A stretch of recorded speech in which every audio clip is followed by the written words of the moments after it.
Year in Serbia. If you want to find out more about our ways of celebration in Serbia, you can watch this lesson of mine.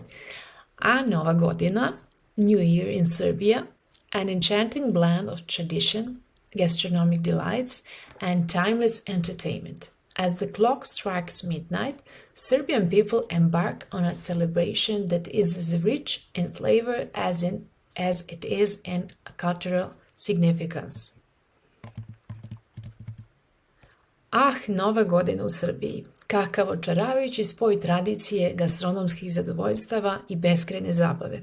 Kad sat otkuca ponoć, Srbi kreću putem proslava koje su raznovrsne kako u ukusima, tako i u kulturnom značaju. The dining table becomes a canvas for culinary masterpieces, with Ruska